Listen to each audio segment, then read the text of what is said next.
Imagine-se o que seria apresentar este programa depois de ter passado uma má noite ou uma sequência de más noites, e estou a falar do meu desempenho profissional. Podemos estar a falar, por exemplo, de um operador de câmara, podemos estar a falar de um motorista de um autocarro, podemos estar a falar de um qualquer funcionário, de um qualquer serviço. A sua produtividade, com certeza que vai baixar. Temos de combater as insónias. O Dr. Carlos Martins vai dar-nos alguns conselhos. Olá, bom dia, Jorge. E o médico atender os seus pacientes carregado de insónias umas atrás das outras? Isso é um risco e Claro, muitas vezes discutido, até está relacionado às vezes com a distribuição de turnos, com os serviços noturnos. Quando se acumula, não é? Ainda há Muitas pouco horas de tempo serviço. aconteceu um caso bastante grave no Reino Unido e neste momento discute-se muito a forma como os médicos e como o horário dos médicos deve ser distribuído. Realmente o sono, no fundo o que estamos a dizer é que o sono é importante. Claro. E é importante porquê, no fundo? Porque durante o sono existe uma série de eventos no nosso organismo que são importantes para a nossa recuperação, para o nosso bem-estar físico, para o nosso bem-estar mental. Por exemplo, o nosso padrão de respiração altera-se durante o sono. A forma como nós respiramos é alterada. O ritmo cardíaco. O ritmo cardíaco, a nossa frequência cardíaca é alterada, normalmente mais baixa.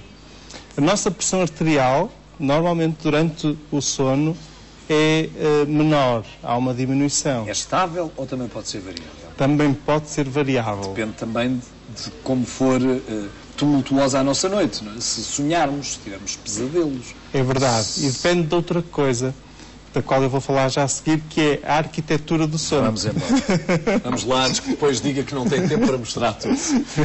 Compreender para evitar, então, os problemas de sono. Para compreendermos um pouco o sono, é importante conhecer, mais uma vez, algo do corpo humano. E aqui, uma das coisas que as pessoas às vezes não imaginam é que realmente o nosso sono tem uma arquitetura, tem uma estrutura. Nós, no decorrer de uma noite de sono normal, passamos por várias fases nesse sono. No fundo, vemos aqui um pequeno gráfico que tende a mostrar que temos aqui alguns ciclos. Temos aqui o que nós chamamos o sono REM e o sono não REM. Isto é um palavrão, mas no fundo, só para as pessoas terem um pouco a ideia do que é, REM significa movimento rápido dos olhos. Por vezes as pessoas, às vezes até o companheiro, a esposa, o marido, que dizem: "Seu doutor, eu às vezes olho para o meu marido ou para a minha esposa durante a noite está a dormir em pé e ele está a mexer muito com os olhos." É verdade, isso ocorre e até é importante que ocorra essa fase do sono em que a pessoa move rapidamente os olhos. As pálpebras, não é? Os olhos. Os olhos mesmo? Exatamente, com os olhos fechados, mas vê-se a pupila... exatamente, e com um movimento rápido, alternado.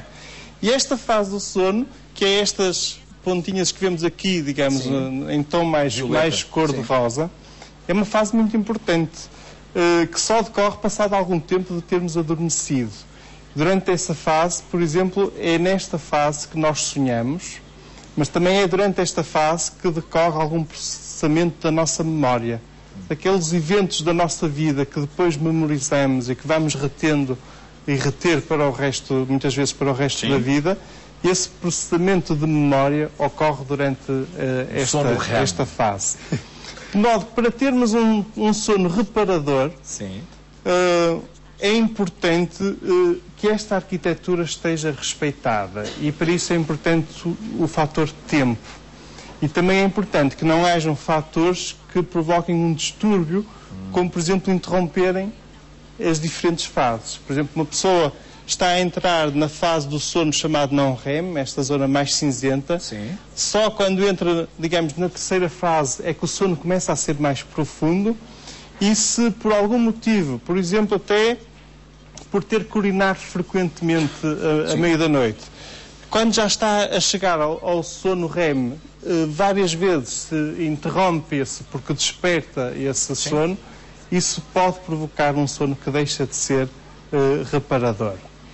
Em relação ao horário do sono, é importante para um adulto saudável, depois isto também existe aqui alguma variabilidade de pessoa para pessoa, mas que se durmam entre 7 a 9 horas por dia, por 24 horas. Pois há especificidades para cada idade, não é? Sim, é verdade. É verdade. Mesmo esta estrutura vai evoluindo ao longo da idade, não é completamente idêntica na criança, no jovem, no adulto, na pessoa, no adulto maior acima dos 65 anos. Vamos em frente. Vamos em frente. Agradecia que passassem então à imagem seguinte.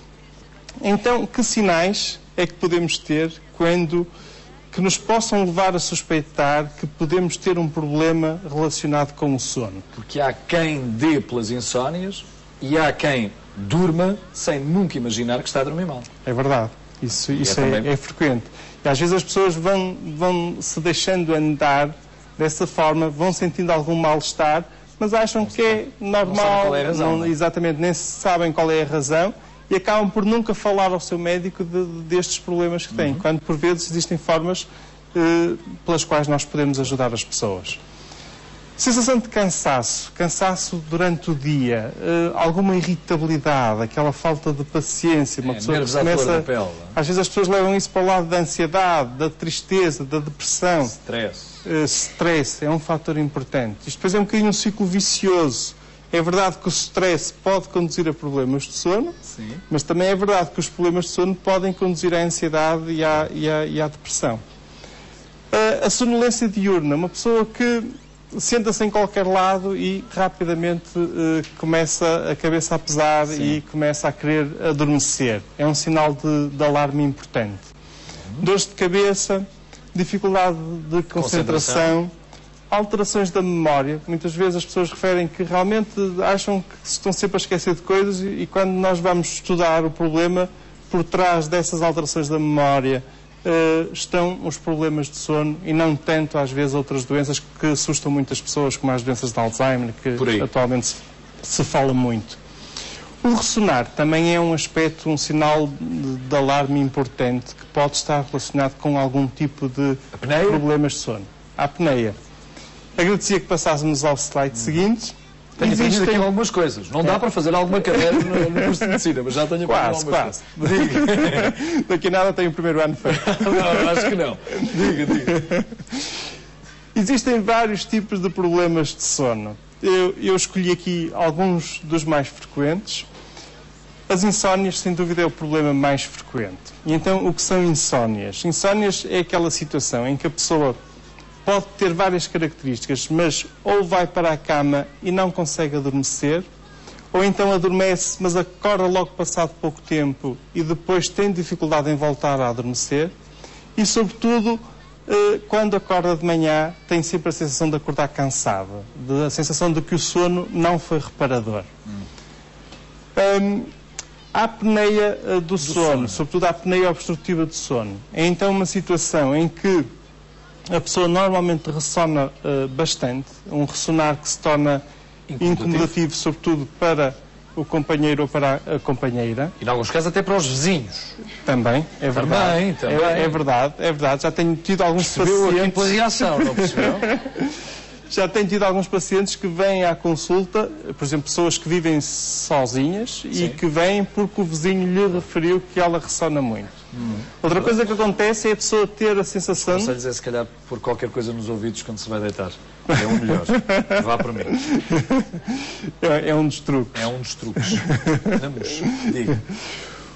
Também é frequente nestas pessoas que têm este tipo de problemas, sobretudo a apneia obstrutiva do sono, acordarem à meio da noite, aflitas, com a sensação de que estão com dificuldade em respirar, com falta de ar. Sim. E pode estar o sonho e o pesadelo também associados a isso? Por vezes pode. Por vezes pode ocorrer. Na verdade, as pessoas que têm este tipo de problema, durante a noite, param várias vezes de respirar, por uma fração de segundos, por um período que às vezes 10, às vezes 30 segundos, as pessoas param de respirar.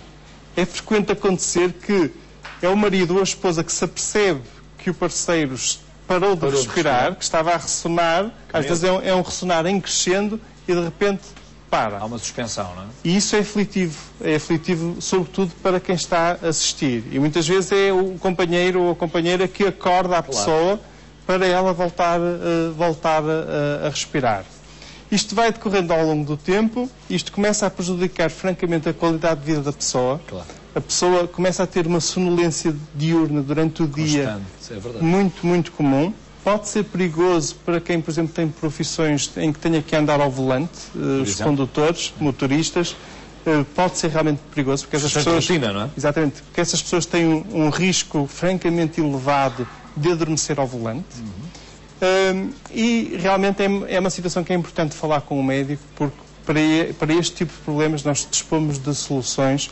Muitas vezes é preciso enviar o paciente à consulta do sono. Eu sei que é um assunto que leva a muitas outras conversas e a muitos outros temas. Para arranjar soluções. Em relação ao síndrome das pernas irrequietas, é uma situação que também é relativamente comum. São pessoas que, quando vão para a cama em repouso, nas pernas, normalmente abaixo dos joelhos, começam a sentir um desconforto muito intenso, às vezes formigueiros, às vezes até quase dor, e que realmente só alivia com o movimento das pernas. E isto pode ser perturbador também do sono. Agradecia que passassem então à imagem seguinte e para vamos aos mais avançando. Alguns problemas de sono. Não, só por curiosidade. Normalmente pode haver... Eu este ainda não estudei, doutor. Ainda não estudou este? Este ainda não. Mas polissonografia. Exatamente. Poli porquê? Porque são vários parâmetros que são avaliados. No fundo, o paciente tem que ir dormir ou uma clínica ou hospital, e durante o seu sono vão ser monitorizados vários parâmetros. É realizado um eletroencefalograma, a pessoa fica cheia de fiinhos na cabeça, em vários pontos do organismo, um eletrocardiograma, é medida a saturação de oxigênio no sangue, e realmente é um exame importante para ver que tipo de problema de sono é que está por trás das queixas do paciente. Fundamental para Vamos isto lá tratar tudo, do sono de todos. Sobretudo para quem tem insónias, é a prática de uma boa higiene do sono. Respeitar as 7 a 9 horas de sono. O despertar, o levantar-se regularmente, ou mais ou menos sempre à mesma hora, deitar à mesma hora e levantar à mesma hora, é um aspecto importante. Ai, meu Deus. Nós, na sociedade em que vivemos, por vezes isto é difícil, mas também existem muitos erros. Hora não há outra solução. Agora, deitar à mesma hora... E, sobretudo, às vezes existem alguns erros que não havia necessidade de ocorrerem. Por exemplo, aqueles exageros de, durante a semana, dormir muito pouco e depois tentar recuperar ao fim de semana, em que se dorme no sábado até ao meio-dia, no domingo até ao meio-dia.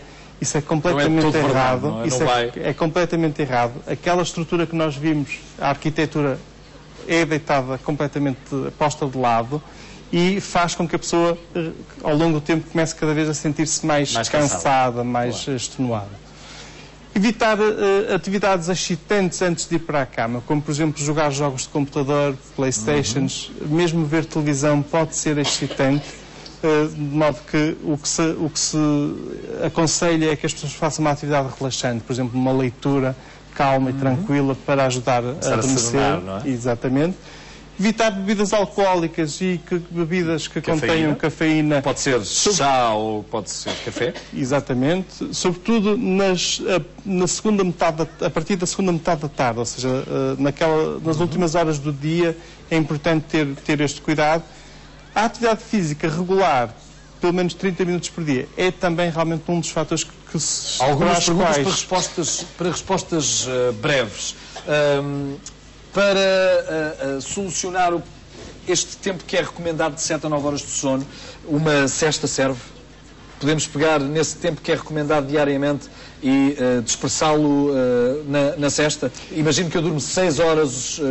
Eu dormi 6 horas esta noite e que depois do almoço as melhoras, minha querida, não para de tossir, isso está mesmo mal. Dorme 6 horas de noite, se fizer uma cesta no dia seguinte vai conseguir recuperar alguma coisa? É assim, a cesta pode ser importante e tem um papel importante, por vezes, em algumas pessoas, no seu biorritmo e no seu funcionamento normal, tem um papel realmente importante, está demonstrado.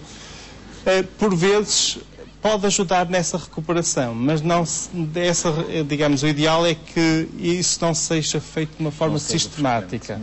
De vez em quando realmente pode ajudar nessa recuperação, mas o ideal é manter na mesma o respeito pelas tais 7 a 9 horas de sono durante a noite e, eventualmente, depois então a sexta na mesma. Quem fale durante o sono e se nos interpelar, se a pessoa com quem dormirmos falar connosco, devemos falar com ela?